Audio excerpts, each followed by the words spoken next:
get into this one right here. Well, I had a sub ask me yesterday, can I do a video about Lil Durk, and what's going on in the streets? Look, man, I don't mean to offend nobody. Let me say this first. Let me say this. In defense of these young people right now and their little pop culture that's going on right now,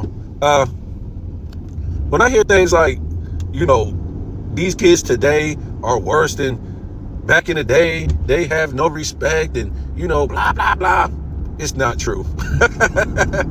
It's not true. It's in the sense that it's not worse today than it was in the early 2000s, the 90s, and I would say the late 80s. I really want to say the late 80s, but I guess you can say it to an extent, because that's when gangster rap started with NWA. What was it, 88 or 89, something like that? So when I hear that, I think a lot of older people forget how bad the 90s really was.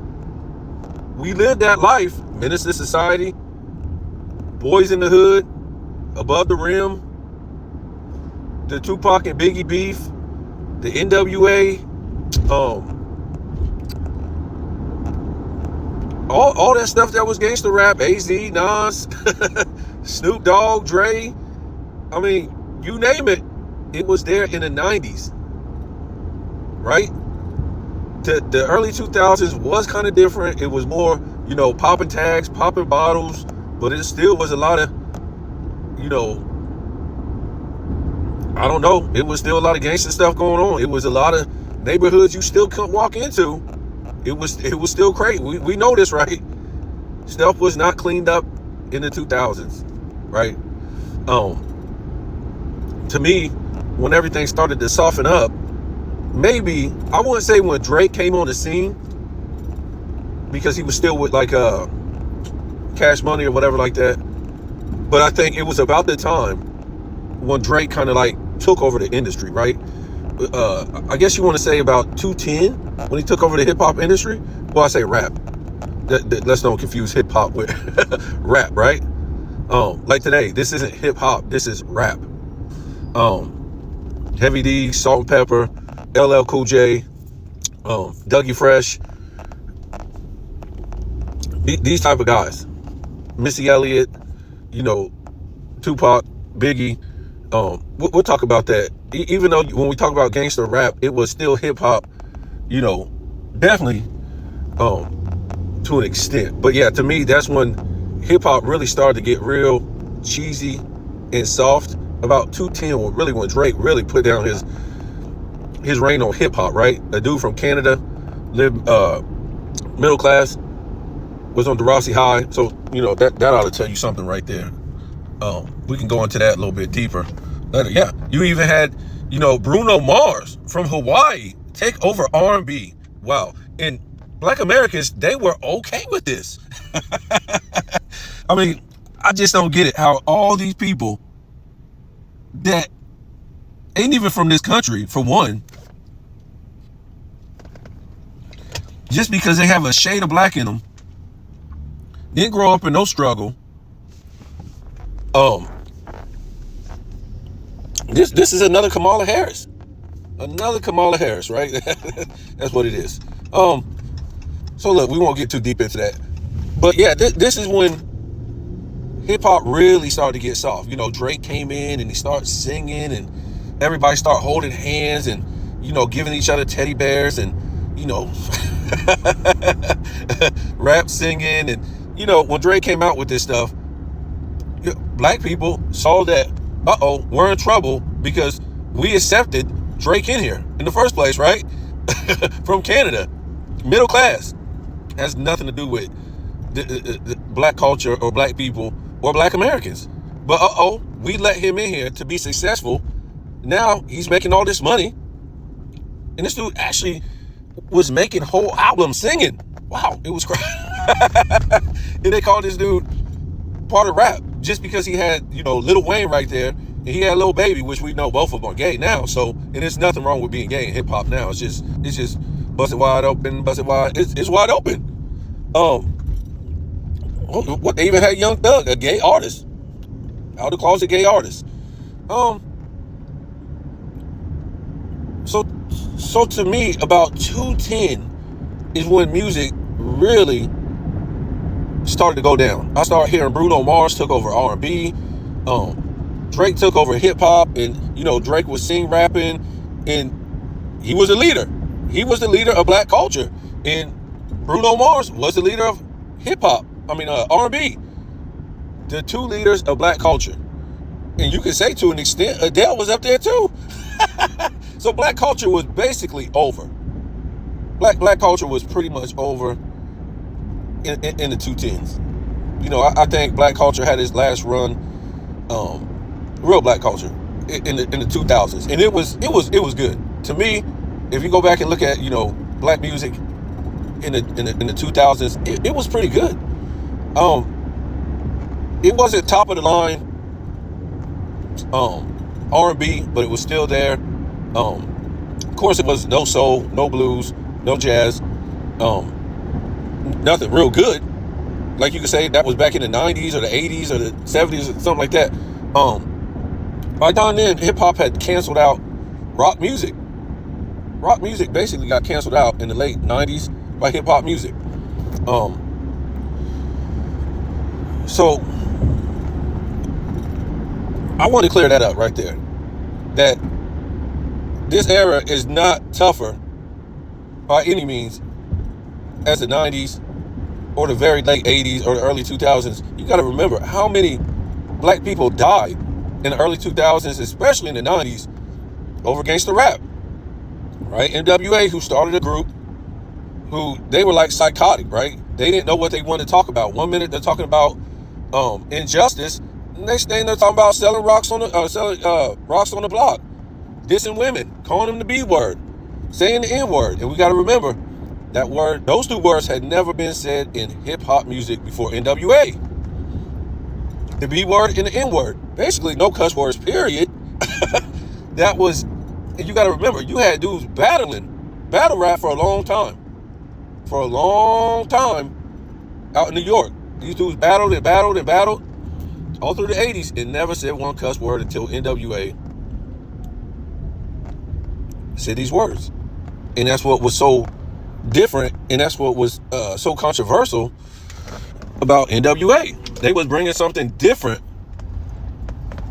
to black culture that had never been seen or heard before. Basically disrespecting another black man at the highest level openly for the whole world to see, and disrespecting black women openly on the highest level for the world to see. It just had never been done. Because black people had dealt with a lot of other stuff in black culture. If you look around, if you grew up in the 80s, 90s, 70s, 60s, black culture is over. There's no more black culture. It's over. It's over. This whole new thing, to me, since when I can look back at it now, since the 2000s, it's about getting these immigrants in here to wipe out the black community. And black people are just falling in line wherever they can get in. Well, I would say foundational black Americans, right? Who's been here for, centuries. Their family's been here for centuries. There's no more black culture. If you think it is, something's wrong. You must be real young. There's no more black culture. Black culture is over. It's about these immigrants now. You can't have black culture when you're getting what's the word?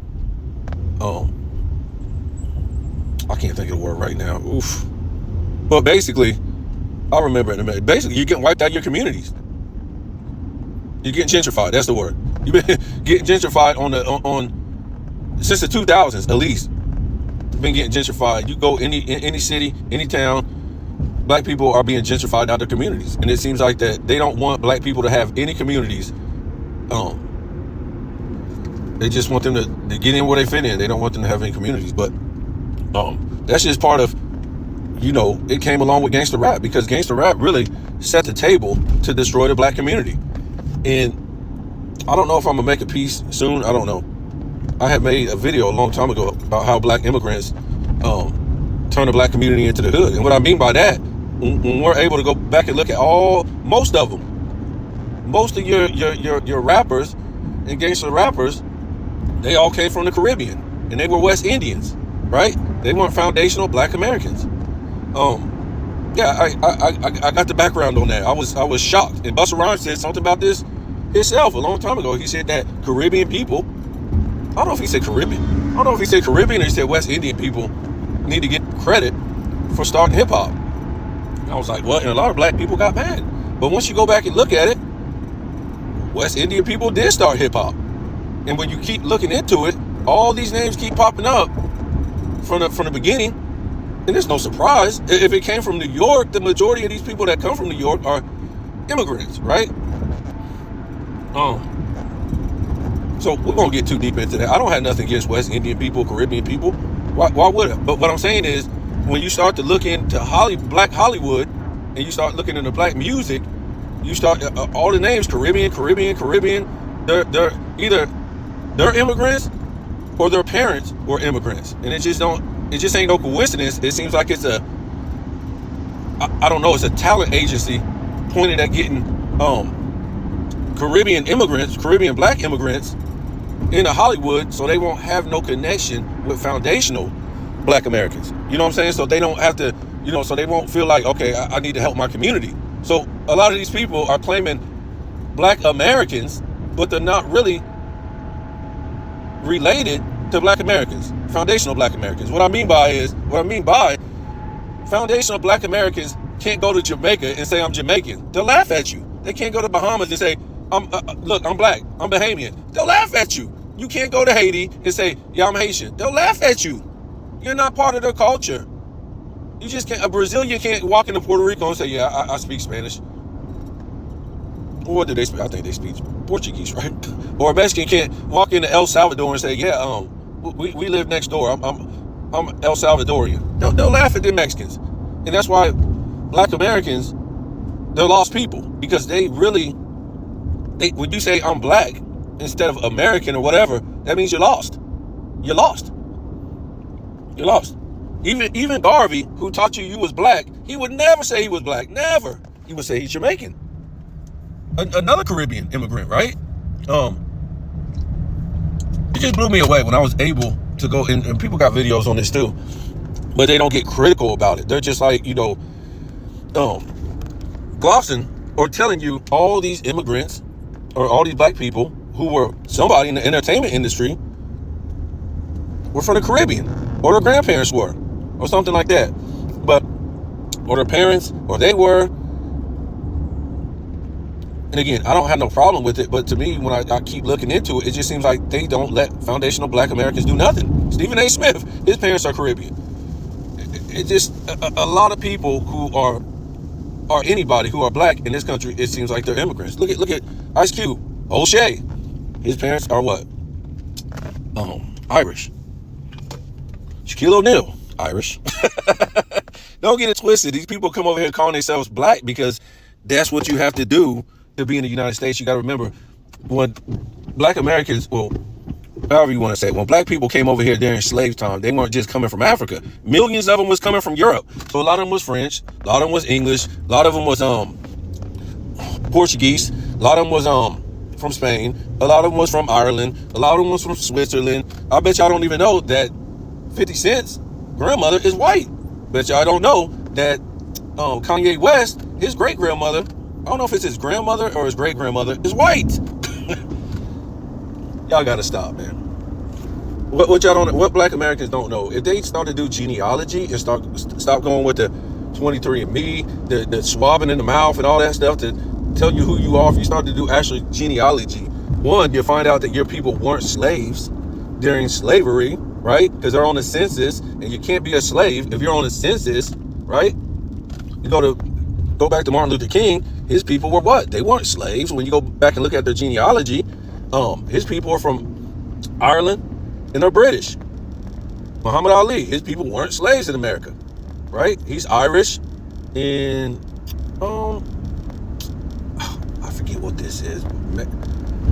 Oh God, not Panamanian.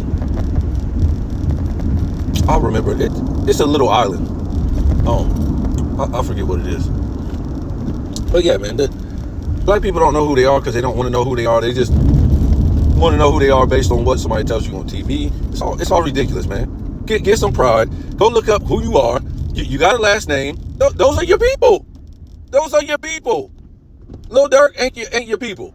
You gotta remember, these people, what do? They go by stage names, right? Lil Durk. Why he don't go by his real name? Because he's a character. Everything he's saying and doing ain't no credibility to it, right? He's an artist. He's a character. We all know. Remember that Tupac went to jail. This guy went to court under Tupac Shakur. And look, man, we don't know nothing back then. We're children. Our parents don't really teach us nothing. All our parents teach us is religion and politics. That's it. And I think we learn politics when we're older, so they don't really teach us that. They don't really teach us nothing because they was tricked too. But yeah, Tupac went to court under his stage name and was never even in jail when you go look back at the records. Well, in prison. Come on, man. This is entertainment. Black people, get some pride. Your last name is Johnson. Go look up who your people were and be prideful about it. Go under surnames. Surnames. Go look under surnames and see where that last name come from. Them is your people. All these people telling you came from Africa? It's a lie, man. It's a lie. A lot of black people was already in the United States, right? A lot of black people came from Europe. A lot of black people came from Africa. But, you know, and those people married into each other. Don't matter if you came from Africa, Europe, you was already in the Americas. These black people married into each other. So, in one way or another, that last name is yours. No slave master gave anybody or a slave their last name. These are lies. These are lies. So, you best take your last name and go look under. It's a website where you go house of names, house of surnames, and you go look up your last name. That's where your people came from. Well, some of your people at least, right? That's your last name. Johnson,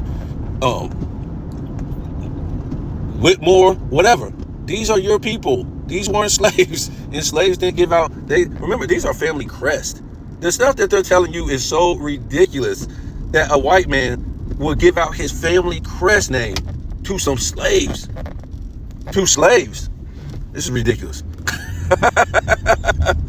But this is who teach you, really. When you go back and look at it, most of these people is not foundational black people. These are even when we go back and look at some of this other stuff, the Black Power movement, a lot of this stuff was immigrants. A lot of this stuff was immigrants doing this stuff. Malcolm X, his parents was immigrants too. Supposedly his father was from Africa, right? Well, his grandfather was from Africa, but when we look back at it, he wasn't. He was from Britain. And his mother, she was from Grenada. Yeah, I think Grenada. Malcolm X. So I don't. To me, it's just a Caribbean thing, right? You ain't gonna really get in the entertainment industry unless you're from the Caribbean and you don't have any attachment to the black industry. I mean, not to the black industry, to the black community, the foundational black community. So what I'm saying is, I don't know about this Lil Durk, man. I never even listened to nothing he put out. I tried to this morning, and I'm like, oh, this is one of these guys, these sing rap guys. I'm like, I mean, what is this? I guess I just go back and listen to Drake if I want to hear a dude sing rap. I mean, what is this? Are you serious? You want me to take you serious when you're sing rapping? Really? And on top of that, you sound like a baby. A baby. Where's the bass in your voice? You sound like a baby. You don't even sound like a man. You sound like you're I don't know, 8 years old or something. You ain't even hit puberty yet, right? And this is the thing. Even though we grew up on gangster rap and all this stuff, which is, they're continuing something that was already there. Like, hip hop kind of like evolved as you went down the line, for better or worse, right?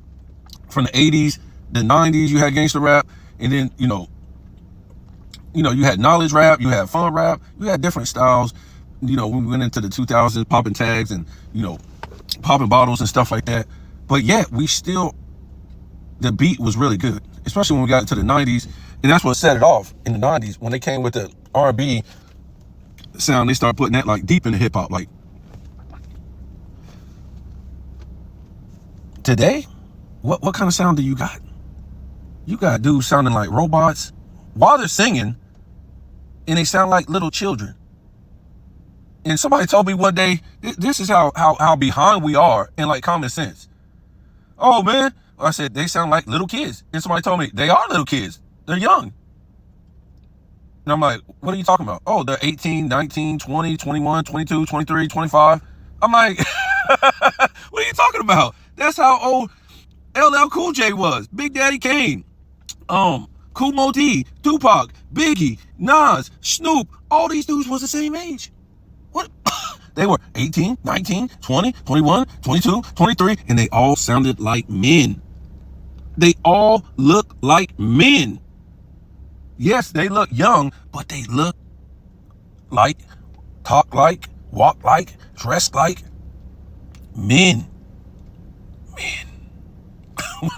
I don't get it. So for this generation, they're really, I would say about at least since 2012, they have lowered the standard of black men. You cannot go out into this world sounding like these new rappers, Lil Durk, acting like these new rappers, and do anything. I don't know if you saw this guy's channel. I think his name is Nick Johnson. And he goes around and he's like doing a thing about who you're going to vote for. So he goes to the black community and he's talking to one of these young kids and he's like, you feel me? And I don't know nothing about Trump. You feel me? But he just seemed like a good, you feel me? A good guy. And, you know, Kamala Harris, they say she ain't black. You feel me? You know, what the hell is this guy talking about? And this is what we're dealing with today. And he wasn't that young. He might have been like, he looked like he was about 19 years old, but he could not finish a sentence or really talk about what he wanted. He really couldn't say what he wanted to talk about. He just kept saying, you feel me? You feel me? You feel me? You feel me? It's like, wow. And look, I'm going to go back. And like I said, what was going on in the 90s and the early 2000s, I'm not going to try to say, like we were better as far as crime, the stuff we was doing in our communities, all this stuff. But we weren't idiots. We were intelligent. We was just under a damn spell. They made it seem like hip hop or gangster rap was really our culture. Go back and listen to it. It was music at the highest level, hip hop. Even though they was talking about bad stuff, like I said, it still had that R&B beat to it. These dudes, they was rapping on a different level you never see today. It's almost like the stuff that they were saying, they weren't even, it wasn't bad.